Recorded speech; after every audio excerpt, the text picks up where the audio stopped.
کربلا کربلا اذان سے نماز تک نصرتوں کا سلسلہ اذان سے نماز تک کربلا بیتہ طیبین طاہرین المعصومین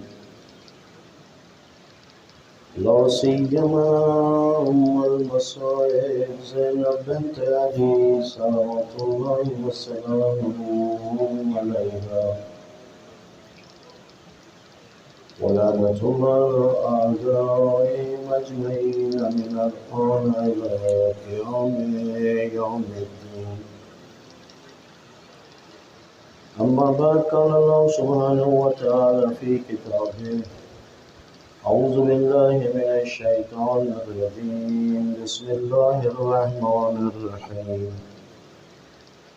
الذین یتبعون الرسول النبی الأمی الذی یجدونہ مکتوبا عندہم فی التوراة والانجیل یأمرهم بالمعروف وینہی عن المنکر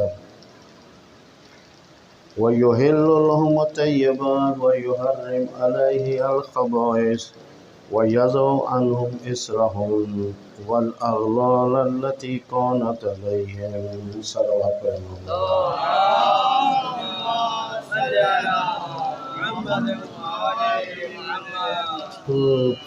کوشش تو ہم نے پوری کی کہ اپنی خواہشات کو ایک سائڈ پہ رکھیں ہیں، حق و حقیقت کی بات کریں. جو ہمارے اوپر ذمہ داریاں ہیں، تو پیغمبر اور نبی جو آئے یا انہوں نے جو بھی بات کی تو لوگوں کی خواہشات پہ تو نہیں کی، ورنہ تو ان کی مخالفت ہی نہ ہوتی. اگر رسول آ کر اپنی وہی باتیں کرتے جو لوگ چاہتے ہیں تو کون مخالفت کرتا ہے؟ یہ مخالفت دلیل ہوتی ہے اس بات کی کہ کہنے والا سچ کہہ رہا ہے، حقیقت کہہ رہا ہے. طبع سلیم، صحیح مزاج. اس کو تھوڑا بند کر دیں گے نا، یہ مجھے تنگ کرتا ہے یہ پنکھا ہے. صلوات پڑھیں محمد وعلیہ.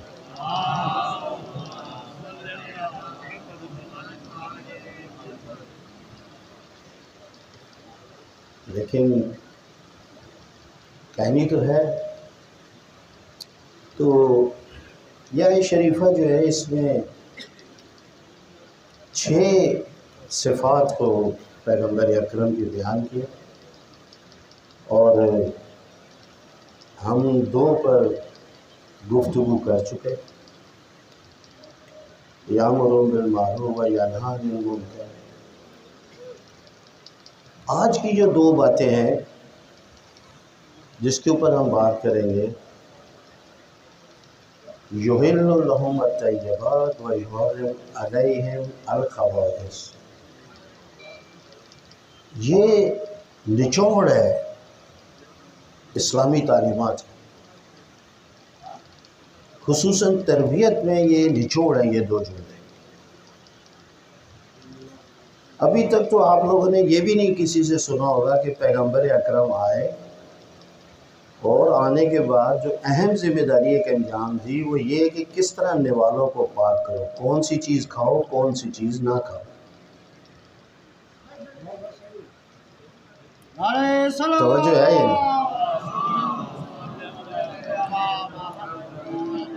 یہ کھانا ہے، یہ نہیں کھانا ہے، یہ حلال ہے. یحل لہم، یہ یحرم علیہم. اب آپ مجھے اپنی مزاج سے اس کو پڑھنے دیں، بعد میں بستر پہ لیٹ کے سوچئے گا کہ یار یہ صحیح کہہ رہا تھا، یہ نہیں کہہ رہا تھا. اللہ تعالیٰ جہاں پر اپنے رسول کی بڑی بڑی صفات کو بیان کر رہا ہے، سب سے پہلی تو یہ کہ یہ اچھائی کا حکم دیتا ہے، اس سے برائی کی امید نہیں رکھنا. یہ برائی سے روکتا ہے. ہمارے معاشرے کی مشکل یہ ہے کہ ایک طبقہ، اچھا یہ بھی ایک بڑی عجیب بات ہے کہ جی امر بالمعروف و نہی عن المنکر، یہ تو مولویوں کا کام ہے. ارے ایک طرف کہتے ہو کہ جی یہ فروع دین میں ہے، نماز، روزہ، حج، زکوٰۃ، امر بالمعروف و نہی، اور دوسری طرف یہ تو مولویوں کا کام ہے. عجیب بات ہے، یعنی نماز پڑھنا بھی مولویوں کا کام ہے، روزہ رکھنا بھی مولویوں کا کام ہے، جہاد بھی مولویوں کا کام ہے. یہ تو فروع دین میں بھائی سب پر واجب ہے.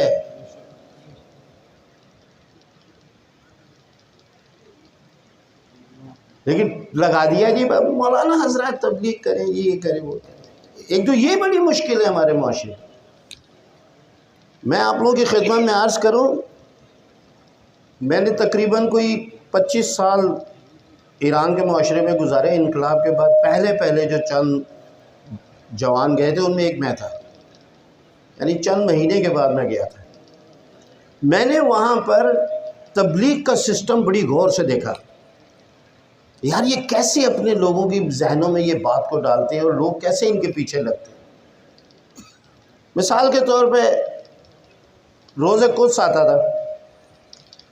اب روز قدس جو ہے بیت المقدس، آخری جمعہ ماہ رمضان کا، ایک تبلیغ کرتے تھے وہ عجیب و غریب. عوام بن جاتی تھی. ریڈیو کھولو قدس کی ریلی، ٹی وی کھولو قدس کی ریلی، مسجد میں جاؤ قدس کی ریلی، اس کے بعد جناب علی اخباروں میں جاؤ قدس کی ریلی، اسکولوں میں بچے قدس کی ریلی. بچہ اسکول میں ہو، گھر میں ہو، ٹی وی کے سامنے ہو، یا کوئی پروگرام ہو، مسجد میں ہو، امام بارگاہ میں ہو، ہر جگہ پر اس کو تبلیغ کی جا رہی ہے کہ بابا شرکت کرنی ہے، اسرائیل کے خلاف تم نے نعرے مارنے ہیں، امریکہ کے خلاف تم نے نعرے مارنے. وہ اس کو دیکھو ایک مجمع ہے، 20-22 لاکھ افراد فقط تہران میں نکلے. یہ سسٹم ہمارے یہاں ہے تبلیغ کا. لے دے کے بیچارہ مسجد میں آتا ہے، وہ بھی سالوں میں ایک بار. ادھر بھی مولانا جو ہے وہ بیچارے مجبوری میں ادھر ادھر کی باتیں کہتے ہیں. تو تبلیغ کہاں ہوئی؟ امر بالمعروف و نہی عن المنکر کیا ہوا؟ پچھلے سال میں نے یہاں پر کہا تھا امر بالمعروف و نہی عن المنکر اتنا فریضہ ہے کہ بہن کو امر بالمعروف و نہی عن المنکر کرے، بیٹی ماں کو کرے، ماں بیٹی کو کرے، بیٹی باپ کو کرے، باپ بیٹی کو کرے، بڑا چھوٹے کو کرے، چھوٹا بڑے کو کرے، برابر کے کرے. ایک دوسرے کو تبلیغ کرتے چلیں، کہیں پر بھی اس کی جان نہ چھوٹے کہ دیکھ خدا کی مخالفت نہیں کر.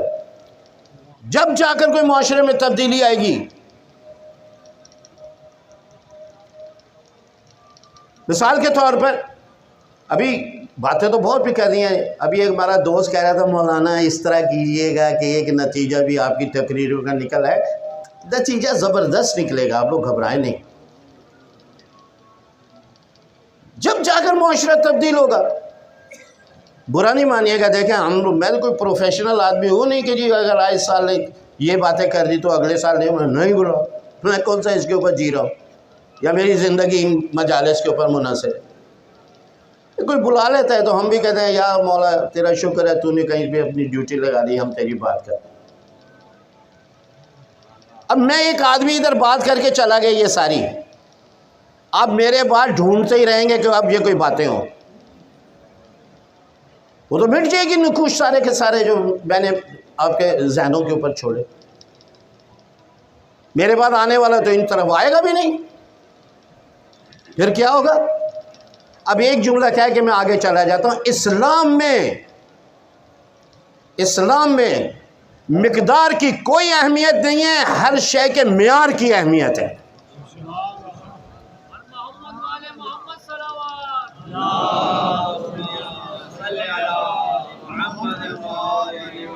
یہ نہ دیکھو کتنی ہوئی، یہ دیکھو کیسی ہوئی.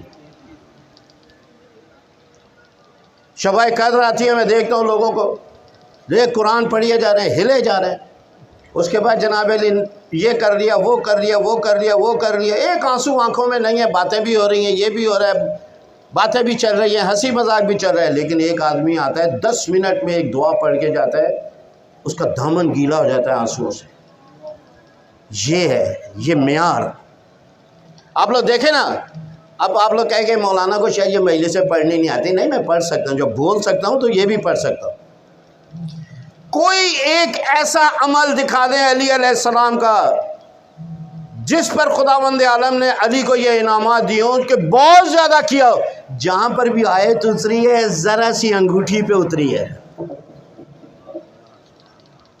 ایک مٹھی رات کو دینے پہ اتری ہے۔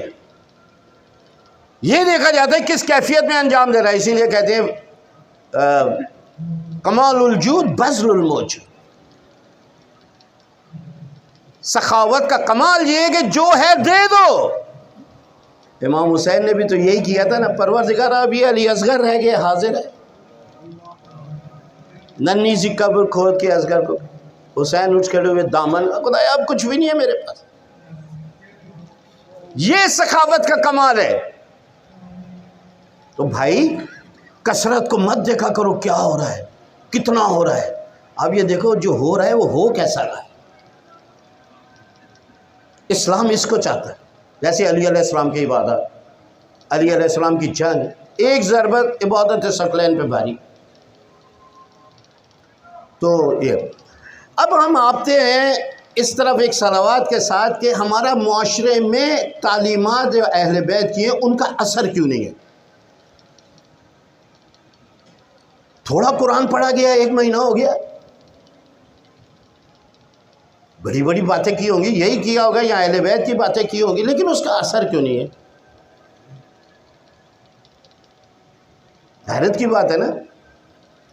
قبلہ گئے، ایسے ہی شاور کے نیچے سے ہو کے باہر آ گئے، سب نے کہا ارے بھائی نہا کے آیا یہ، ارے بھائی نہا کے، کتنی دیر؟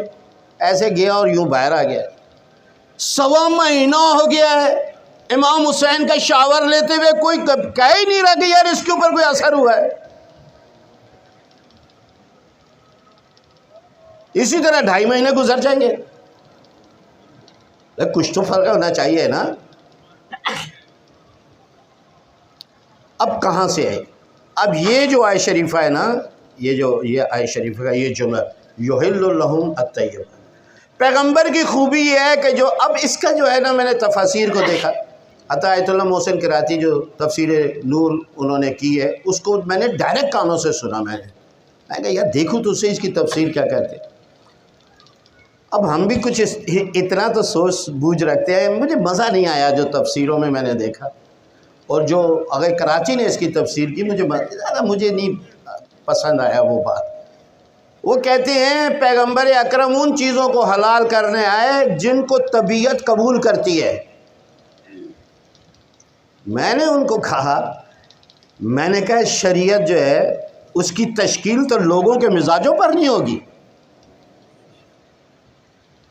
کتنے لوگ ایسے ہیں جو قلب سلیم رکھتے ہیں، سالم قلب، جیسے پھل آپ خریدنے جاتے ہیں، اس کے اوپر ایک سیب جو ہے نا وہ سالم جو ہوتا ہے بالکل صحیح، وہ 150 روپے کلو ہے، جو داغی واگی ہے وہ 30 روپے کلو ہے، وہ سلیم نہیں ہے۔ کتنے لوگ ان چیزوں کو حرام کرتے ہیں کہ جو مزاج کے برخلاف ہے۔ وہ آج کل تو ہمارا مزاج ہی یہ ہو گیا۔ پولیس والے نے بولا دودھ والے کو 2 نمبر دودھ دیتا ہے تو میرے کو، کہا نہیں سرکار اصلی دیتا ہوں بالکل آپ کو۔ کہتے ہیں میں جب بھی پیتا ہوں یہ بیمار ہو جاتا ہوں۔ تو اس نے کہا سرکار 1 دن کی مجھے بس مہلت دے، کل آپ کو بالکل صحیح دودھ دوں گا۔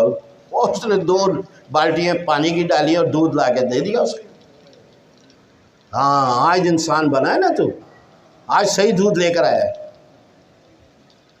اب تو ہمارے مزاج برائی کو جلدی ہضم کرتے ہیں۔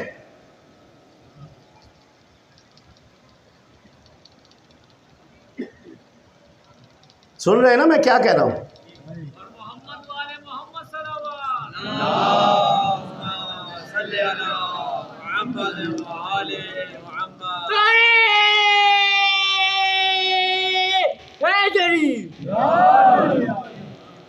اب تو مزاج ایسے ہو گئے قبلہ، ابھی اصلی آپ کو گھی ملنا شروع ہو جائے، دیکھیں پھر آپ کی طبیعتیں کہاں ہوتی ہیں۔ عادی ہو گئے ہم لوگ۔ اور جب کووڈ آیا نا تو میں نے کہا یار پاکستانیوں کو کچھ نہیں ہوگا۔ اس نے کہا کیوں؟ میں نے کہا وہ اس لیے کہ یہ اس سے زیادہ خطرناک جراثیم کھاتے ہیں، ان کے معدے عادی ہیں۔ وہی ہوا، دیکھیں آپ ہمارے بغل کے اندر پتہ نہیں کتنے لاکھ آدمی مر گئے سرحد کے ساتھ، ہمارے یہاں 30,000 سے اوپر نہیں گئے۔ ہم عادی ہو چکے ہیں، یہ کیا کریں گے ہمیں؟ آپ کی اطلاع کے لیے عرض ہے کہ پچھلے ہفتے سے یہ دوبارہ شروع ہو گیا ہے، تھوڑی احتیاط کیجیے۔ یحل لہم طیبات، اب اس کا تعلق تربیت کے ساتھ ہے۔ میں آپ لوگوں کی خدمت میں میں نے اس کے اوپر سوچ بچار کی ہے، میں نے محنت کی ہے، آپ کو کس طرح بتائیں۔ یہ جو جملہ پیغمبر اکرم نے فرمایا، حلال چیزوں کو میں کہوں گا بابا یہ پاک چیزیں ہیں ان کو کھاؤ، یہ پاک چیزیں نہیں ہیں ان کو نہیں کھاؤ، اس سے کیا فرق پڑتا ہے؟ نہیں، اس کا تعلق انسان کی تربیت کے ساتھ ہے۔ حلال کھاؤ گے کچھ اور تربیت ہوگی بچے کی، حرام کھاؤ گے کچھ اور تربیت ہوگی بچے کی۔ وہ جو میں نے اس دن آپ سے بات کی تھی، وہ کل میں جب روایات لقمہ حلال کی اور حرام کی میں روایات پڑھا تو اس میں وہ جملہ آ گیا کہ روز قیامت جب ایک خاتون کو اور ایک بچوں کو جو ہے وہ جہنم میں ڈال رہے ہوں گے تو وہ ایک دم کہیں گے خداوند عالم ٹھہر، یہ ہمارا قصور نہیں تھا، نہ تو اس نے بتایا کون سی چیز حلال ہے کون سی حرام ہے، اور کبھی ہمیں یہ نہیں بتایا کہ میں کما کے کہاں سے لا رہا ہوں۔ ہمیں سزا نہ دے، ہمارے شوہر کو سزا دے، بچوں نے کہا ہمارے باپ کو سزا دے۔ یہ کل میں نے روایت دیکھی، میں نے سیو بھی کی ہوئی۔ وہ بیچاروں کو کیا پتا، لیکن میں ان خواتین سے ایک گزارش کروں گا، اگر میری آواز کو سن رہی ہیں، مجھے نہیں پتا یہ لائیو جا رہا ہے یا نہیں جا رہا، کہ بھائی اگر تمہارا شوہر اچانک، بقول ہمارے پنجابی کے اچینک، اچانک وہ لے آئے پیسے ڈھیر سارے بریف کیس بھر کے، تو بغلے نہیں بجا کہ ہائے میرا شوہر کتنا کما کے لے آیا، کہاں سے لے آیا، کہاں، اس سے پوچھ یہ حلال کا ہے یا حرام کا ہے، تیرے اوپر واجب ہے پوچھنا۔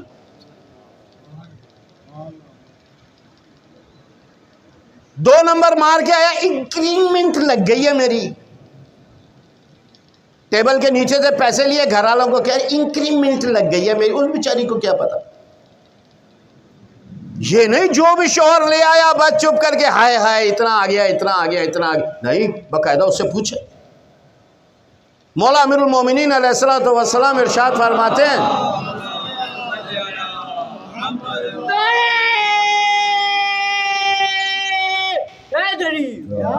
مولا فرماتے ہیں اچانک مالدار ہونے کے اوپر تھوڑا شک کرو۔ اچانک جو یہ مالدار ہو گیا ہے، ایک دم ہوا کیا ہے اس کا، کہیں سے خزانہ مار رہا ہے۔ اب اس کا تعلق جو ہے نا وہ تربیت کے ساتھ ہے، پاکنے والوں کا تعلق تربیت کے ساتھ۔ یہ روایت میں نے کئی مجالس میں پڑھی، کئی مواقع پہ پڑھی، آپ کی خدمت میں بھی حاضر ہے۔ پیغمبر اکرم حضرت محمد مصطفیٰ صلی اللہ علیہ وسلم ارشاد فرماتے ہیں،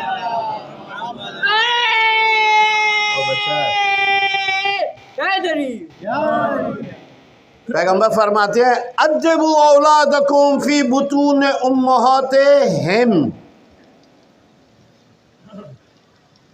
میں آپ لوگوں سے گزارش کروں گا، ایک چھوٹا ایک خادم آپ کا ہو کر، اگر عربی نہیں لکھ سکے تو اس کا اردو کا ترجمہ آپ لوگ لکھ لیں، سیو کر لیں، اور جو ملے اس کو سنائیں۔ یہ وہ روایت نہیں ہے کہ جس کو سن کے ختم کر دیا جائے، اس کو سونے کے پانی سے لکھ کے اپنے گھر کی دیوار پہ لگائی جائے، آتے جاتے انسان اس کو پڑھے۔ فرماتے ہیں ادبوا اولادکم فی بطون امہاتہم، قلت فکیف ذلک یا رسول اللہ، کہ اپنی بچوں کی تربیت ماں کے شکم میں کرو۔ کہاں کرو؟ اپنے بچے کی تربیت، اپنے بچوں کی تربیت ان کی ماؤں کے شکم میں کرو۔ میں اس سے بھی آگے کی بات کرتا ہوں آپ سے، سیرہ علی علیہ السلام سے۔ کہ نئی شکم بھی بہت بعد کا مرحلہ ہے، اس سے بھی پہلے کا مرحلہ ہے، بچوں کی تربیت وہاں سے شروع۔ قیل کیف ذالک یا رسول اللہ فقال باطعامہم الحلال، اپنے بچوں کی تربیت ماں کے شکم میں کرو۔ کسی نے پوچھا یا رسول اللہ شکم میں کیسے کرے؟ کہا اپنے بچوں کی ماؤں کو یعنی اپنی بیوی کو حلال لقمہ کھلاؤ، جتنا حلال کھلاؤ گے تمہارے بچے کی تربیت ہوتی جائے۔ بس جی، بگاڑ کہاں سے ہوتا ہے؟ لاڈ نے بگاڑ دیا، پیار نے بگاڑ دیا۔ اے ائمہ طاہرین سے بھی زیادہ کسی نے اپنے بچوں کو پیار کیا ہے؟ جو لاڈ و پیار پیغمبر اکرم نے اپنے نواسوں کے ساتھ کیا وہ بگڑ گئے، مگر نعوذ باللہ لاڈ پیار نہیں بگاڑتا ہے، یہ تو پیغمبر کی حدیث ہے۔ جس کا ایمان زیادہ اپنے بچوں سے محبت کرتا ہوگا، جس کا ایمان سب سے زیادہ کامل ہوگا، وہ اپنی بیوی سے محبت کرتا ہوگا، اور کہا میں تم سے سب سے زیادہ با ایمان ہوں، چونکہ جتنی میں خدیجہ سے محبت کرتا ہوں تم میں کوئی بھی نہیں کرتا۔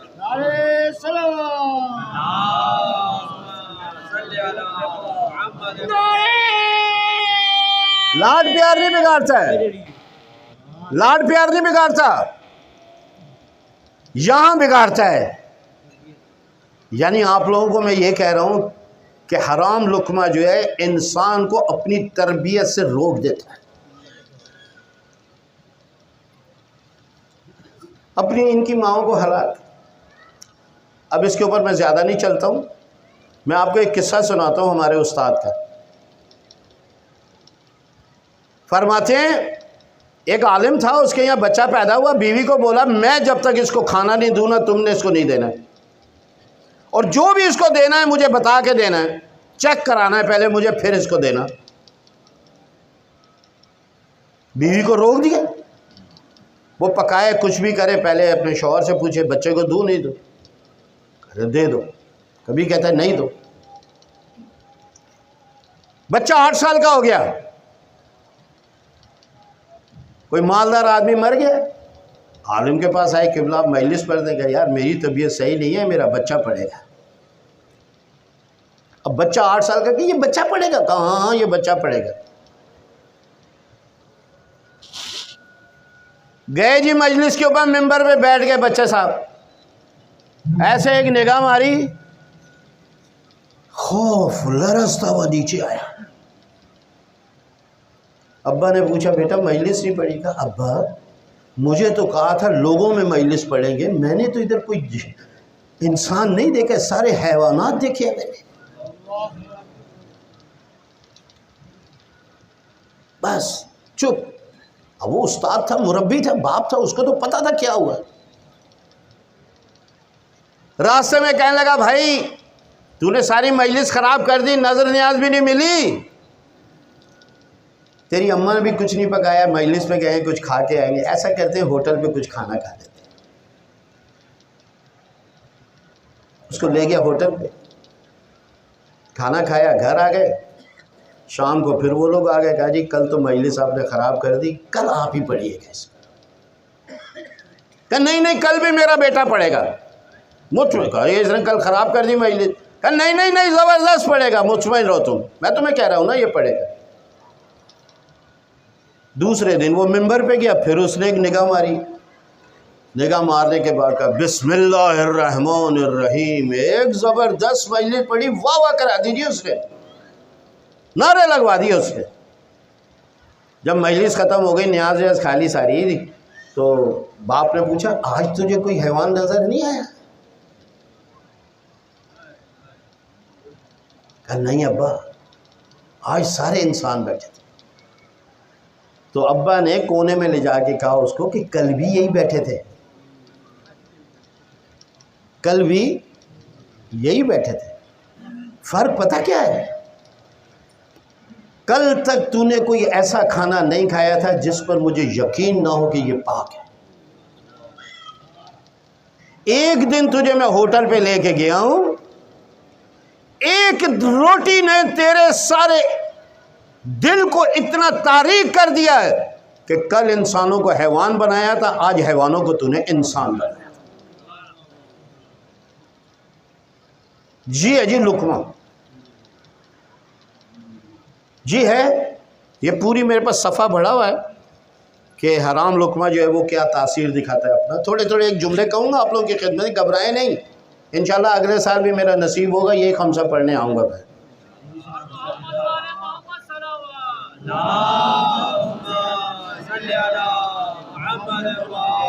میں تھوڑی سی تعلیمات اہل بیت کی ایک سیر کرا دوں گا۔ تعلیمات میں اس سے بھی پہلے کا مرحلہ ایک موجود ہے کہ اگر چاہتے ہو تم اب اپنے بچوں کی تربیت کرو تو یہ تو بہت باہر کا مرحلہ ہے، بہت بعد کا مرحلہ ہے۔ اپنے بچے کی تربیت کا آغاز اپنے بچے کے لیے اچھی ماں کے انتخاب سے کرو۔ سمجھ میں آ رہی ہے یا نہیں؟ رشتہ داریاں رکھو کنارے، ذاتی پسند ناپسند رکھو کنارے، یہ دیکھو کہ میرے بچے کو صحیح تربیت کر سکے گی یا نہیں۔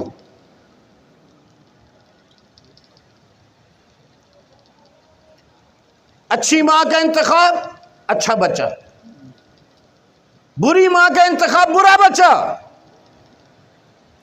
اب بھی آپ کو یقین نہیں آیا؟ آپ کے بائیں طرف اور میرے دائیں طرف جو روزہ ہے نا، یہ اچھی ماں کے انتخاب کا بچہ ہے۔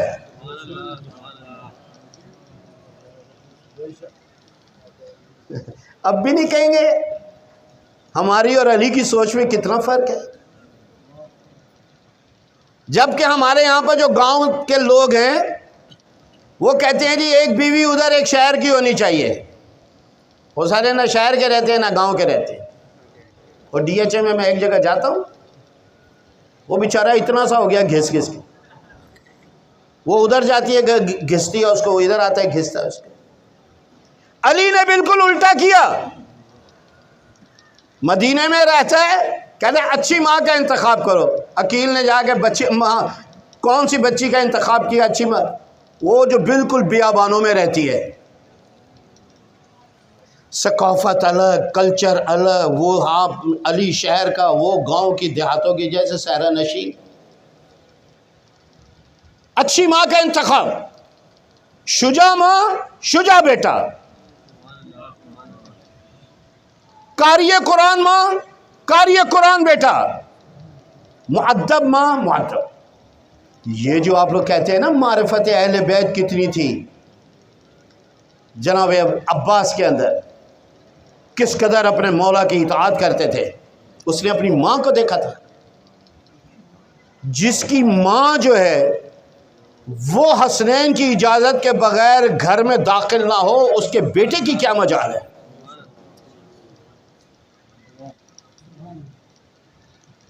آپ کو سمجھ میں آ رہی ہے نا میں سادے لفظوں میں کیا کہہ رہا ہوں؟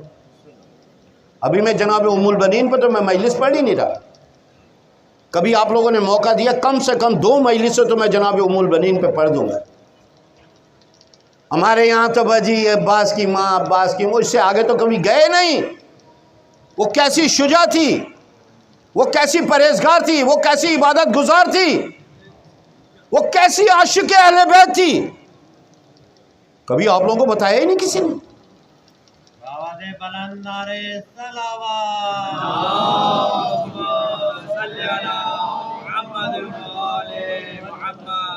ایک یہ جناب ام البنین کے اوپر مجھے بڑا دکھ ہوتا ہے، ہمارے شیعوں کو کچھ نہیں بتایا گیا۔ ایک جناب علی اکبر کی سیرت بڑی تکلیف ہوتی ہے، بعضی جوان کو بچھی لگی، بس یہیں تک ہے علی اکبر۔ امام حسین کے جملوں پہ توجہ نہیں کر رہے ہیں، کہے یہ صورت میں سیرت میں میرے نانا جیسا ہے۔ جناب رسالت مآب 63 سال کی عمر میں گئے، علی اکبر جو ہے وہ زیادہ سے زیادہ 21 سال یا کم سے کم 18 سال، جو 18 سال کی عمر میں پیغمبر اکرم کی سیرت اور صورت کو اپنا لے اسے علی اکبر کہتے ہیں۔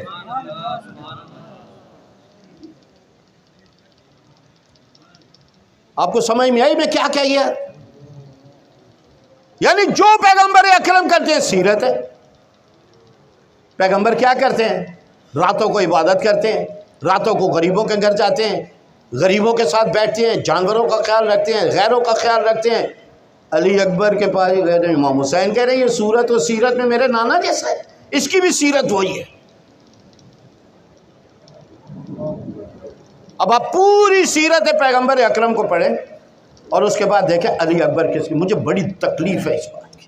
یہ آپ کے اوپر قرآن لکھا ہوا ہے یہ کہ مولا امام حسین کا جملہ، البتہ یہ شب عاشور کا جملہ نہیں ہے، یہ 9ویں کے دن کا جملہ ہے کہ جب چل تو فدا یا اخی، یعنی میں نے ایک دفعہ بڑی جرأت کے ساتھ یہ کہا تھا کہ سارے جتنے بھی منقبت خوان ہیں، جتنے بھی شاعر ہیں، سارے کے سارے مل جائیں، لیکن جو ایک جملہ حسین نے عباس کے قصیدے کے لیے کہا ہے کوئی اس کی برابری نہیں کر سکتا۔ جب یہ جملہ کہا تھا نا امام حسین نے، اس سے پہلے کہا تھا میرے بھائی عباس میری جان تجھ پر قربان ہو،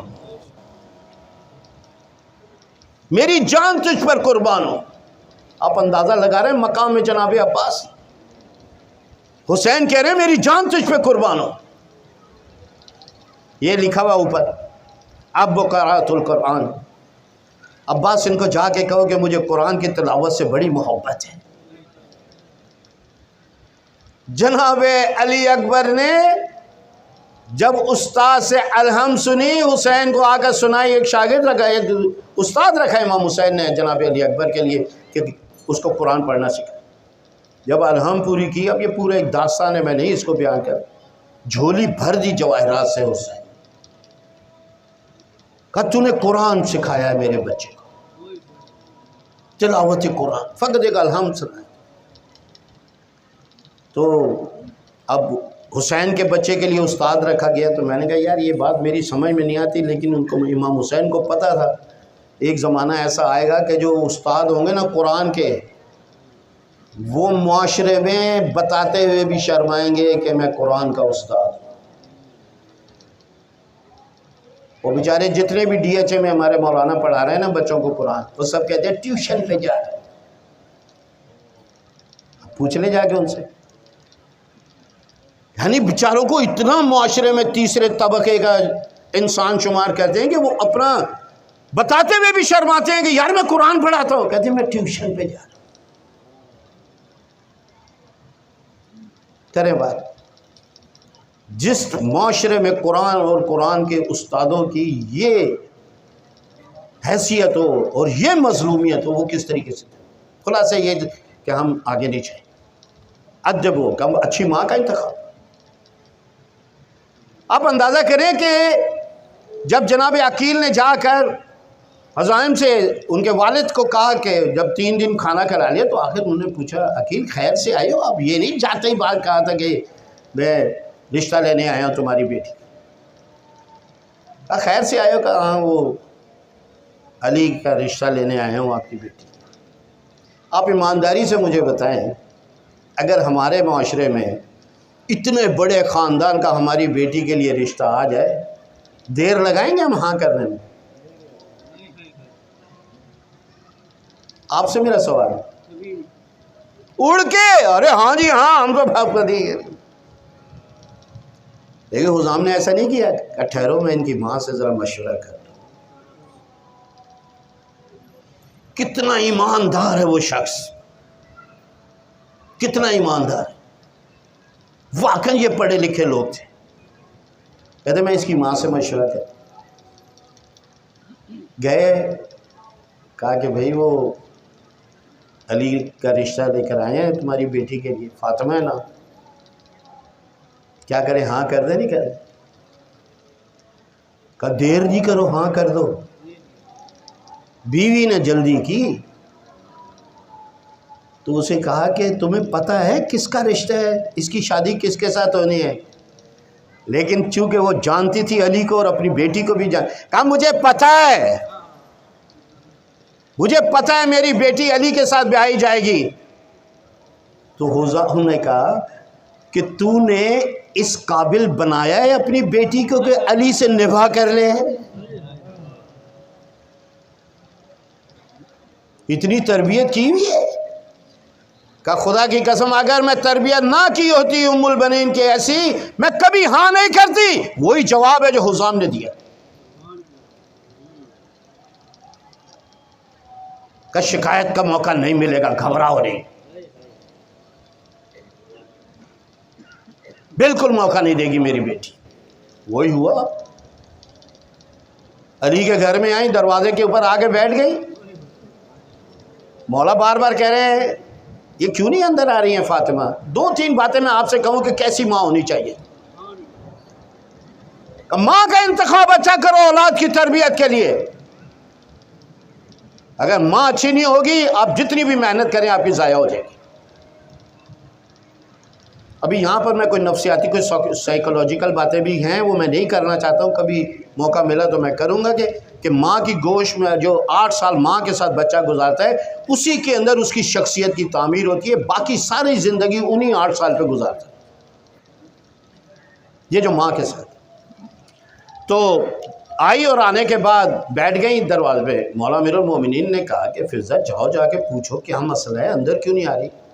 کہا جی اس گھر کی مالکن جو نا اس وقت وہ زینب ہے، جب تک وہ مجھے اجازت نہیں دے گی میں نہیں آؤں گی۔ اب دیکھیں کس معرفت کی بی بی ہے۔ بی بی گئی، لے کر آئی، آ کر اندر آئی۔ حسنین جو تھے کافی عرصے سے بیمار تھے، ام البنین کو دیکھتے ہی ان کی بیماری دور ہو گئی۔ ماں کے دامن کو پکڑ کے کہا ماں آپ اندر کیوں نہیں آ رہی تھی؟ بچوں کو اٹھایا، سینے سے لگایا، کہا آج تو تم نے مجھے اپنی ماں کہہ دیے، آئندہ کے بعد مجھے ماں نہیں کہنا، تمہاری ماں فاطمہ تو زہرا ہے۔ دعا کرو مجھے اللہ فاطمہ کی کنیزوں میں شامل کر دے۔ یہ ہے جی عباس کی ماں جس نے ایسا بچہ جنم دیا، یہ ہے۔ زینب کو بہن نہیں کہنا ہے، حسنین کو بھائی نہیں کہنا، ان سے آگے قدم نہیں رکھنا، ایسا بچہ یہ ماں۔ اور اس سے زیادہ دیکھیں احساسات کتنے ہیں۔ لیکن مولا امیر المومنین کو کہا آقا آئندہ آپ مجھے فاطمہ کہہ کے نہ پکارا۔ آپ اندازہ کریں کیسی ماں ہے، کہا فاطمہ نہ کہہ کے مجھے بلایا کرے۔ کہا کہ کیوں؟ کہا دیکھو ان بچوں کی ماں کا نام فاطمہ ہے، جب آپ فاطمہ پکارتے ہیں نا ان کے بچوں کے دل مرجھا جاتے ہیں۔ یہ ہے جی ماں، ماں کی تربیت کہاں سے ہوتی ہے؟ اچھی ماں سے۔ اچھی ماں ہو پھر شکم میں تربیت ہو، اچھی ماں۔ اب یہاں پر میں بچوں کے حقوق کی رائٹس کی جو میں بات نہیں کرنا چاہ رہا ہوں، اب میں تھوڑا سا آگے آپ کی جلدی سے مجلس ختم کروں تاکہ کل ہم نے اس کا نتیجہ بھی بیان کیا۔ یہ جی دوسری 3 بنیادی اصول بتائے پیغمبر اکرم نے اپنی اولاد کی تربیت کے۔ ادبوا اولادکم علی حب ثلاث خصال، پیغمبر اکرم فرماتے ہیں اپنے بچوں کی تربیت 3 محبتوں پہ کرو، 3 قسم کی محبت۔ پہلی کیا؟ حب نبیکم، اپنے نبی کی محبت پر ان کی تربیت کرو۔ جس باپ نے اپنے بچے کی تربیت کے اندر نبی سے محبت نہیں سکھائی ہے وہ بچہ اس کا ضائع ہو گیا۔ نبی کی محبت۔ دوسری حب اہل بیت ہی، حب اہل بیت محبت، فقط محمد نہیں آل محمد کی محبت بھی۔ اب تیسرے کے اوپر تو آپ لوگ یقیناً ایک صلوات پڑھیں گے۔ کہ تیسری اپنے بچے کی تربیت کرو قرآن کی تلاوت پر محبت کے ساتھ۔ اب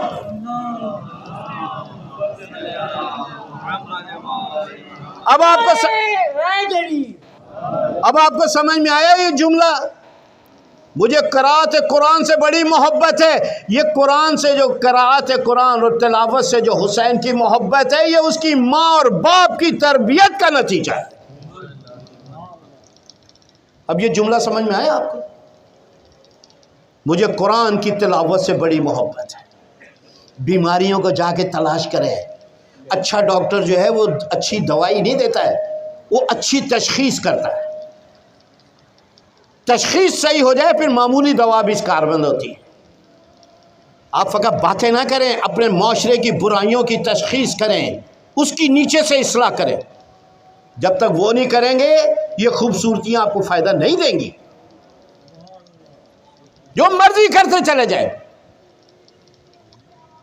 نجف اشرف سے آیت اللہ سیستانی کو بھی بلا دیں، کچھ نہیں ہوگا. آگے چلتے. اب میں جلدی جلدی بات کرتا ہوں. یہ جو روایات ہیں پیغمبر اکرم کی اور ائمہ معصومین کی، ان سے میں نے ایک ایک جملہ لیا ہے. تاثیر لقمہ حرام کی تاثیر. سب سے پہلی دلوں کو تاریک کر دیتا ہے. دوسرا دعاؤں کو قبول نہیں ہونے دیتا ہے. تیسرا انسان کی نمازیں قبول نہیں ہوتی ہیں چاہے پوری رات مصلی پہ کھڑا رہے. حرام کھائے. اس کے بدن کے اوپر جو گوشت چڑھا ہوتا ہے حرام کے نوالے سے، اسی کو آگ جلائے گی. یہ جو روایت کے اندر تھا یہ کہ اگر ہم نے حرام اپنی بیوی اور بچوں کو کھلایا، روز قیامت خدا سے گلہ کریں گے، شکوہ کریں گے، پروردگار یہ ہے جس نے ہمارے کو یہ دن دکھا. حکمت اور معرفت کے دروازے اس پر بند کر دیے جائیں.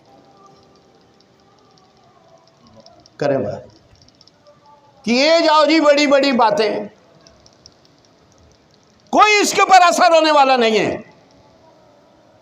چونکہ اس نے اب آخری جو میں نے انتخاب کیا تھا 15-20 آثار جو تھے لقمہ حرام کے، اس میں یہ تھا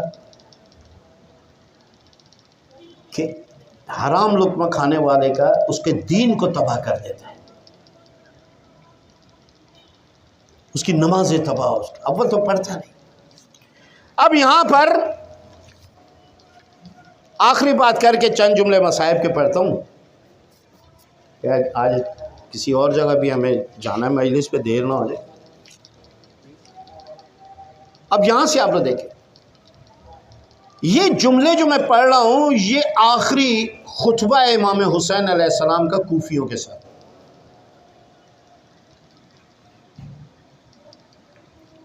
روز عاشورہ آخری بات. اب میں اگر یہ تجزیہ کر رہا ہوں کہ جب یہاں تو سارے شہداء بھی تھے، لیکن میں یہ سمجھ رہا ہوں شاید امام حسین صاحب کو دفنا چکے تھے، آخر میں یہ کلام کیا.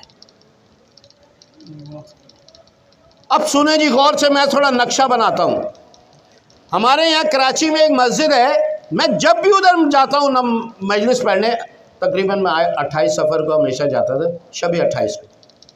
ایک صاحب ہیں، بس میں ممبر پہ آیا، اللہم صلی اللہ، نعرہ حیدری، یا علی، نعرہ فلان.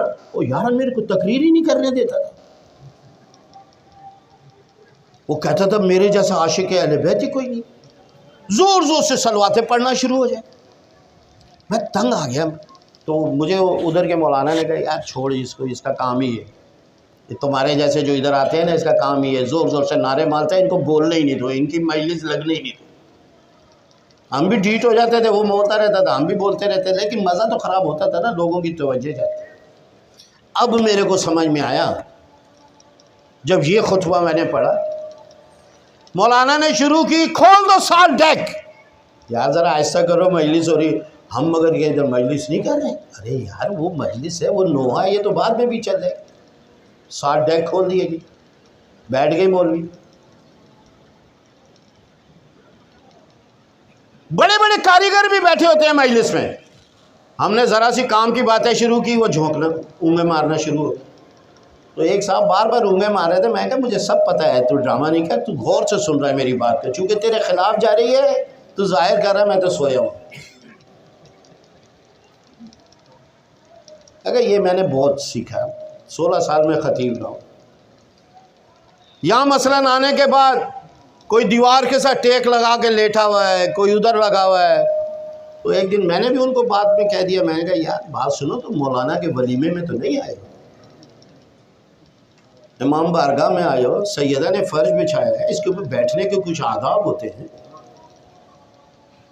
صفت جعفر مرحوم نے مجھے کہا یار ایک بندہ شیعہ ہو گیا. میں نے اس سے پوچھا یار کس نے تیرے کو تبلیغ کی؟ کہا کسی نے نہیں. کہا کوئی مولانا، کوئی ذاکر، کوئی فلانا، کوئی شیعہ، کوئی کہا نہیں میں خود ہی شیعہ ہو گیا۔ سبت جعفر صاحب نے مجھے خود بتایا، ہم ایک مجلس میں تھے، وہ مرثیہ پڑھ رہے تھے، میں نے مجلس میں نے یار پھر وہ شیعہ کیسے ہوا؟ تو سبت جعفر صاحب نے ایسی بات کہی، انہوں نے کہا وہ بندہ کہہ رہا ہے کہ میں ان کی جب مجلسوں میں گیا، میں نے ان کا تہذیب اور اخلاق اور ان کا کلچر دیکھ کر میں ہوا کہ 1400 سال پہلے ایک واقعہ ہوا ہے، لیکن کس تہذیب کے ساتھ یہ سنتے، کس قدر اخلاق کے ساتھ یہ سنتے، مجالے کوئی ٹیک لگائے ہوا ہو، مجالے کوئی کسی سے باتیں کرے، کوئی مسکرا رہا ہو۔ کہا یار یہ سچے لوگ ہیں، ان کی تہذیب کے اندر کتنا اخلاق ہے۔ تو وہاں پر بھی جب امام حسین نے کہا جب میری بات کو سنو تو وہ شور مچانا شروع ہو گئے، ہاں یہ وہ امام حسین، بولنے ہی نہیں دے امام حسین۔ اب مجھے سمجھ میں آیا کہ دونوں سائیڈیں چل رہی ہیں، وہ بھی چل رہے ہیں، ہم بھی چل رہے ہیں۔ ادھر امام حسین کہیں بسم اللہ، ہاں وہ چیخیں مارنا شروع ہو جائے، ادھم مچانا شروع ہو جائے۔ اب ہمارے یہاں اردو کے اندر ترجمہ کروں، اردو محاورے میں، آخر مولا نے ان کو کہا، ڈانٹا، وَيْلَكُمْ مَا عَلَيْكُمْ أَن تَنْصِتُوا إِلَيَّ فَتَسْمَعُوا قَوْلِي، چپ کرو۔ ہمارے یہاں پر کہتے ہیں خدا لعنت کرے تمہارے اوپر، چپ کرو ذرا۔ ڈانٹا ان کو باقاعدہ، کہا میری بات کو سنو۔ اس کے بعد پھر ان کو بتایا، کہا بات سنو، میں خامخواہ ادھر آ گیا ہوں، یہ کوفیوں سے خطاب ہے، کہا میں خامخواہ ادھر آ گیا ہوں، تم نے نہیں بلایا۔ پھر شروع ہو گیا، ہاں بولے گی اب اپنے ہمارے اوپر تیر چلائے تو ہم چپ کر۔ پھر شروع ہو گیا۔ مولانا نے فرمایا میری بات سنو، یہ خط سارے کے سارے میری جیب میں پڑے ہوئے ہیں،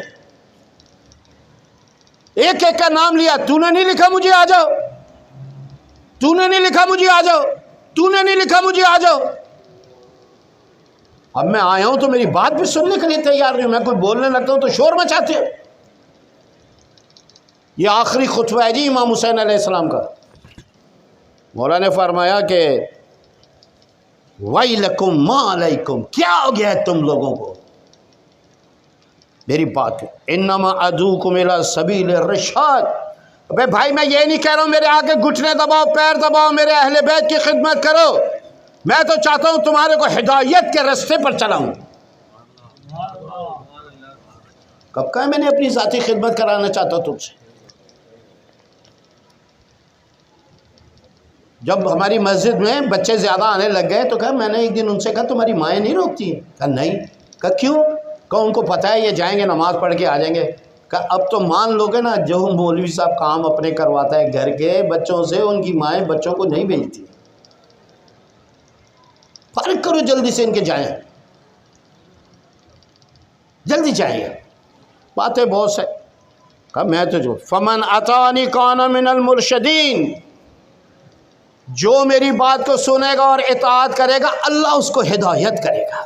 یہ آخری بات بھی، چلو جی اگر سارے کے سارے شہداء موجود بھی ہیں پھر بھی کیا کم سختی تھی؟ گھیر کے لے آئے امام حسین کو، کم سے کم 2 روز سے تو پانی بند ہے نا، بچے پیاسے ہیں، اس کے باوجود دیکھے کتنا کریم امام ہے۔ کب ہے تمہاری ہدایت؟ وَمَنْ عَصَانِي كَانَ مِنَ الْمُهْلَكِينَ، اور جو میری بات کی مخالفت کرے گا ہلاک ہو جائے گا، نابود ہو جائے گا۔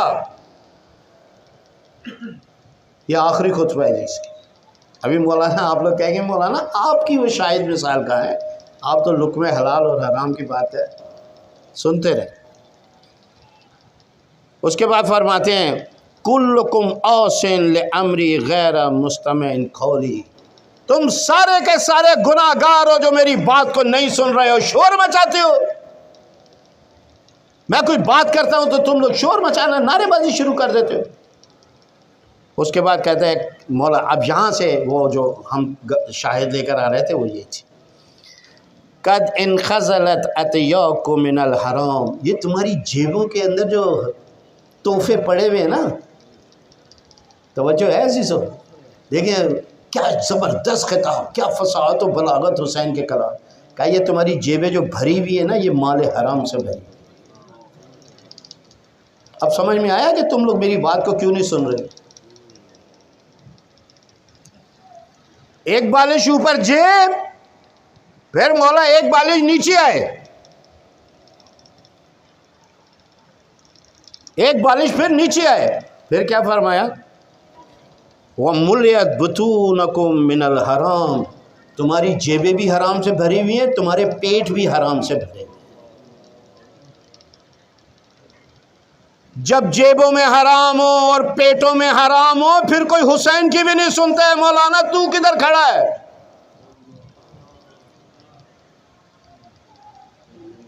آپ کدھر کھڑے ہیں قبلہ؟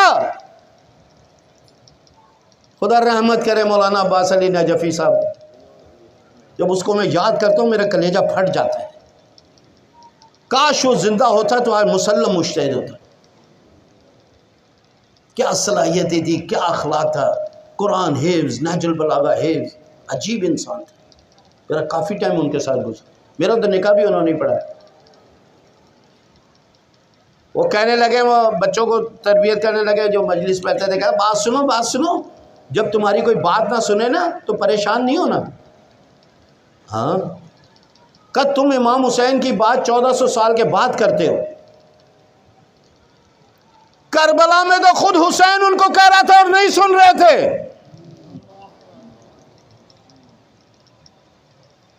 اب آپ اپنے معاشرے کی زخموں کی اور بیماریوں کی نشاندہی کی یا نہیں کی؟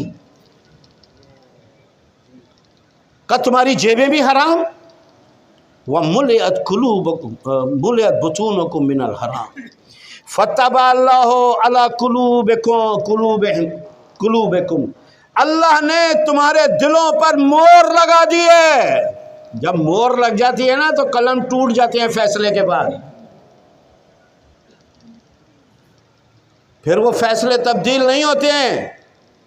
دعا کرو اللہ تعالیٰ سے کہ مور لگنے سے پہلے پہلے ہمارے دلوں کو ہدایت کی طرف پھیر دے. جیسے کہ قرآن مجید میں شروع کے اندر سورہ بقرہ ختم اللہ علی قلوبہم وابصارہم، ان کے تو دلوں اور کانوں کے اوپر مہر لگ گئی ہے. اب یہ سنیں گے آپ سب. وَيْلَكُمْ أَلَا تَنْصِتُونَ أَلَّا تَسْمَعُونَ، پھر تیسری مرتبہ مولا نے کہا کیوں نہیں میری بات کو سن رہے ہو، کیوں نہیں چپ کر رہے؟ کس قدر کھل رہا تھا حسین کو کہ میں ان کی ہدایت کی بات کر رہا ہوں اور یہ شور مچائے جا رہے ہیں. اب جی آپ کی میں ایک بات کو آخر میں کر کے قرآن کے متعلق، اور کہا کہ لقمہ حلال جو ہے انسان کے دل میں نورانیت پیدا کرتا ہے. میں فقط اس کی ایک مثال دے کے اور بہت ہی سادے سے 2-4 جملے مسائل کے، کیونکہ دل والوں نے رونا ہے. آیت اللہ مکارم کے میں درس تفسیر میں بیٹھا ہوا تھا نہج البلاغہ کی. عثمان ابن حنیف کو جو مولا نے خط لکھا ہے، شاہکار خط ہے، یونیسکو کے اندر بھی محفوظ ہے. آپ لوگوں کو جو لوگ اہل مطالعہ ہیں ان کو پتہ ہوگا.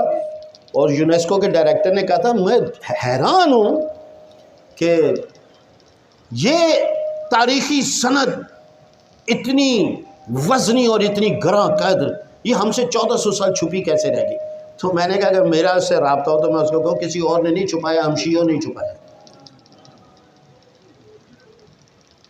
فقط ایک جملہ اس کا سناؤں، اگر کہیں گے تو کل میں اس کی تھوڑی سی تفسیر کر دوں اس خط کی. اعینونی بورع وجہاد وعفت وصداق، تم میری طرح تقوی اختیار نہیں کر سکتے، تم میری طرح سوکھی روٹیاں نہیں کھا سکتے. اسی خط کے تم میری طرح 2 پرانی چادروں پہ گزارا نہیں کر سکتے، لیکن تم میری اتنی تو مدد کر سکتے ہو. کہ مولا کیسے؟ کہ تقوی اختیار کر کے علی کی مدد کر.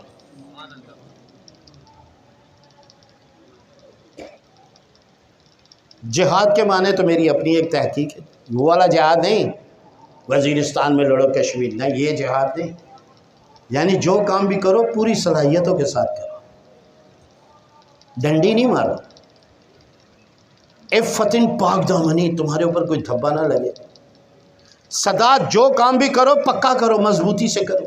کہ ان 4 طریقوں سے تو علی کی مدد کر سکتے. اس کے اندر بھی عثمان کو کہا جو نوالا کھائے اس کو چیک کر لے، ذرا سا بھی شبہ ہو تو چھوڑ دینا۔ علی فرماتے ہیں میرا ماننے والا اگر کسی لقمے میں حرام کا شبہ بھی ہو تو نہیں کھائے گا، ہمیں تو یقین ہے یہ حرام ہے پھر بھی کھا جاتے ہیں۔ پھر روتے ہیں جی ہمارے بچے نماز نہیں پڑھتے، ہماری بیوی کیسے پردہ کرے۔ میں بڑی بات کھلی کر رہا ہوں، کوئی ڈرے نہیں گھبرائے نہیں۔ ایک صاحب نے آ کر مجھے کہا 60 سال کے تھے، کہا مولانا میں اپنی بیوی کو کہتا ہوں پردہ کرو تو وہ نہیں کرتی ہے، کہتی ہے طلاق لے لوں گی پردہ نہیں کروں گی۔ مسجد میں بیٹھے ہوئے ہوں تو میں نے کہا یار اس کی وجہ، میں نے کہا بات سن، جب تیری شادی ہوئی تھی تو نے اس کو پردہ کرایا تھا؟ کہ نہیں۔ کہا اب وہ بڑھاپے میں آ کے پردہ کرایا،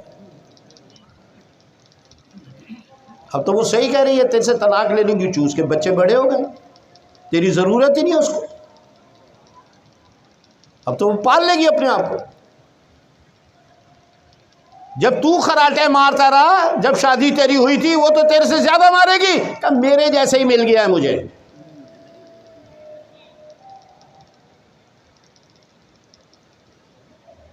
کسی غیر پہ جگہ نہیں گئی ہوں، اپنوں میں ہی آئی ہوں۔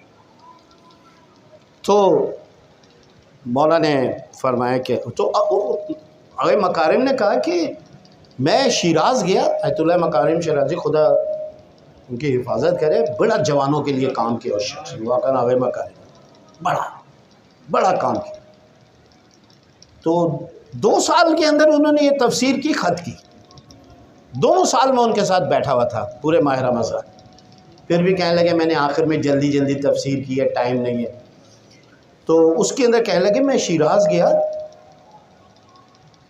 تو لوگوں نے مجھے کہا مولانا ادھر ایک صاحب ہیں، وہ نہ کسی اسکول میں گیا ہے، نہ کسی مدرسے میں گیا ہے، نہ کسی استاد کے پاس گیا ہے، جہاں سے مرضی چاہے اس کو حفظ قرآن پوچھ، جہاں سے چاہو اس کا ترجمہ پوچھ ہیں۔ کہا مجھے بھی ملاؤ، آگا کو لے کے گئے اس کے پاس، اس کو بلایا، کہا جی یہاں سے قرآن پڑھو، زبانی حفظ شروع۔ یہ آگے مکارم خود بتا رہے ہیں، میں ان کی امام بارگاہ میں وہ درس میں بیٹھا ہوا تھا، وہ شروع، میں نے کہا ترجمہ شروع، ادھر سے ادھر سے، کہا میں نے اس سے کئی مرتبہ پوچھا۔ آخر میں آ کے میں نے کہا اس سے کہ یار کوئی کار خیر کیا ہے تو نے زندگی پہ، اللہ نے تجھے یہ انعام دیا کہ گھر بیٹھی تیرے قرآن حفظ ہو گیا؟ کہ نہیں مجھے تو کوئی یاد نہیں ہے میں نے کوئی کار خیر کی۔ پھر آگے مکارم نے کہا، میں نے اس سے کہا یار اچھی طرح یاد کر، شاید زندگی میں کوئی اچھا کام کیا۔ کہ نہیں مجھے کچھ یاد نہیں ہے، مجھے یاد نہیں ہے میں نے کوئی اچھا کام۔ آخر میں اس نے کہا آگا کام کا تو مجھے پتہ نہیں ہے کہ میں نے کوئی اچھا خیر کیا یا نہیں کیا، لیکن ایک بات کی میں گواہی دیتا ہوں آپ کے سامنے کہ میں نے ساری زندگی لقمہ حرام کا نہیں کھایا ہے۔ آگا نے کہا جو میں پوچھنا چاہ رہا تھا تو نے جواب دے دیا۔ جب انسان کا دل پاک ہو، نورانی ہو، اسی مقام پر قرآن نازل ہوتا ہے۔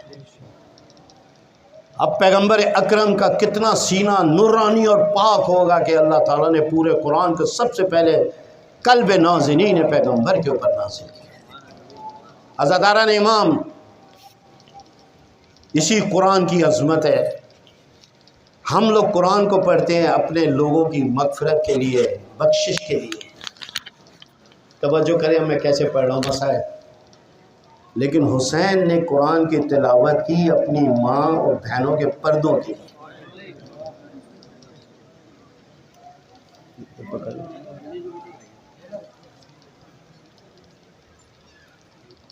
جب آیت پڑھی لوگ میری طرف دیکھیں، میری بہن کی طرف نہ دیکھیں، میری بچیوں کی طرف نہ دیکھیں۔ میں بھی بڑا جذباتی ہو کر یہ کہ جی کٹے ہوئے سر نے تلاوت کی، سر تن سے جدا ہو گیا، لیکن قرآن نے حسین سے جدا ہوا۔ بڑھاپے میں آگے سمجھ میں آئی کہ حسین نے پورے راستے قرآن نہیں پڑھا ہے۔ جب دیکھا کہ نامحرموں کا مجمع زیادہ ہے، اس وقت لوگوں کے نیزے پہ قرآن پڑھا۔ یہ مجھے دیکھیں، میری بہن کے سر پر ان کی نظر نہ پڑے۔ عزادارو، شام میں تو بات کی بات ہے، کوفہ بھی بڑا سخت گزرا تھا۔ اور میں کوفے کو شام سے زیادہ اس لیے سخت کہتا ہوں کہ یہ وہ جگہ ہے کہ جہاں زینب شہزادی کہلاتی تھی، اس کا بابا امیر تھا، آج وہ اسیر ہو کے آئی ہے، اس لیے سخت۔ شام میں کوئی اتنا جاننے والا نہیں تھا، کوفے میں سب زینب کو جاننے والے تھے، سجاد کو سب جاننے والے تھے۔ عزاداران امام، کس زبان سے پڑھوں، کس زبان سے پڑھوں کہ قافلے کو ترتیب دیا گیا؟ سن سکیں گے آپ؟ کہ یہ زینب کا ناکہ ہے، یہ ام کلثوم کا ناکہ ہے، یہ سکینہ کا ناکہ ہے، یہ ام لیلہ کا ہے، یہ رباب کا ہے۔ سب کے ناکوں کو ترتیب کیا اور کہا ان کے وارثوں کے نو کے نیزے پہ سر ان کے سامنے رکھو۔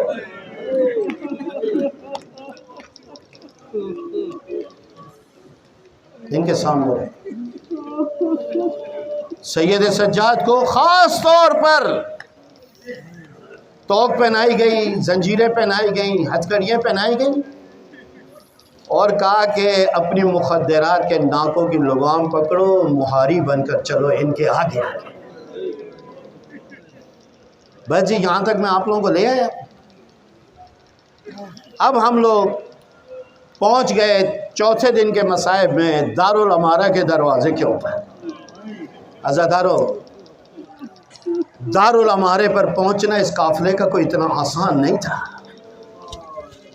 جب دارالامارے کے دروازے پر نظر پڑی تو سب سے پہلے عاتقہ مسلم کی بیٹی نے رو کے کہا، ماں میرے بابا کا سر نظر آ رہا ہے۔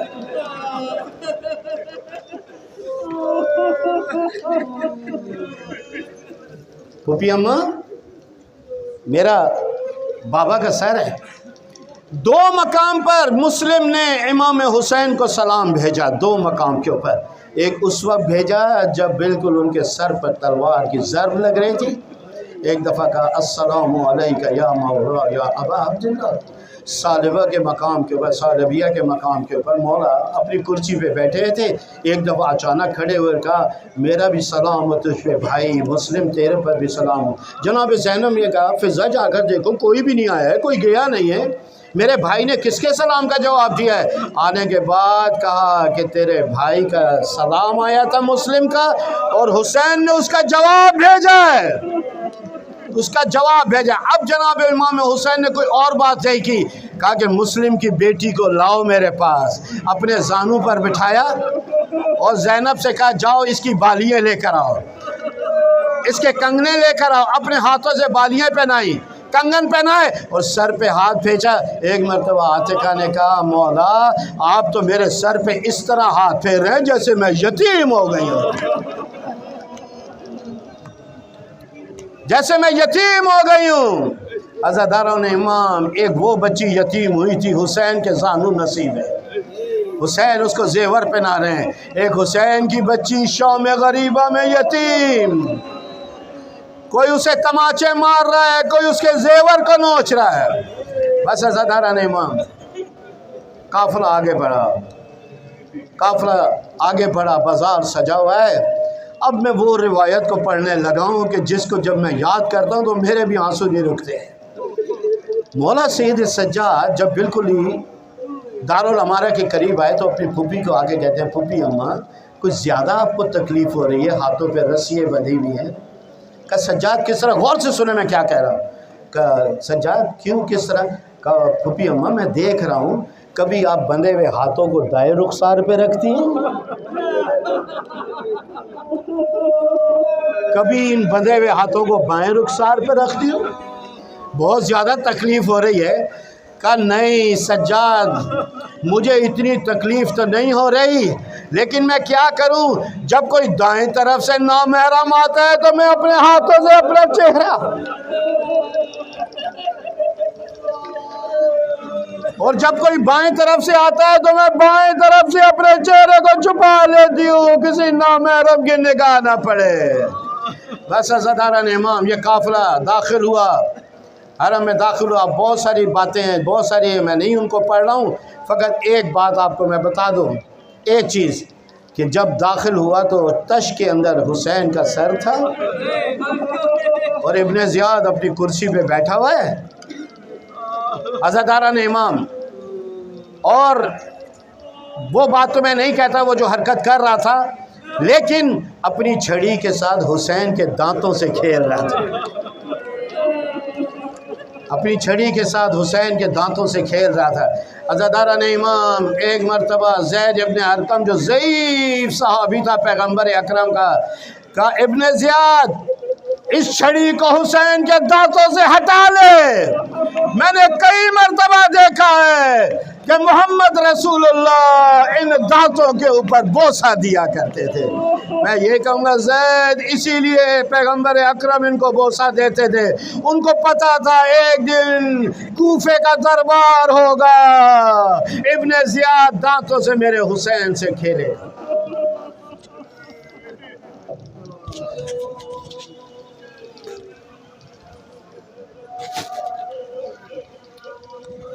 دعا کر لیں مولا امام زمانہ کے ظہور میں تعجیل فرما، تمام مومنوں مومنات کی پریشانیاں دور فرما، ہمارے گناہوں سے درگزر فرما، پروردگار بحق محمد و آل محمد،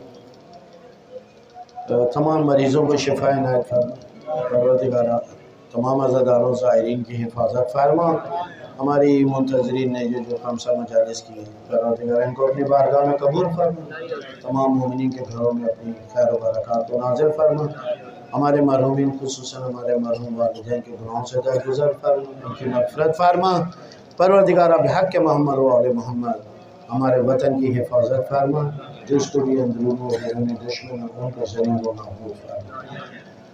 اور روزانہ بہت سارے لوگ دعا کے لیے کہتے ہیں، فاتحہ کے لیے کہتے ہیں، آپ ایک سورہ فاتحہ تمام مرحومین کے لیے پڑھیں۔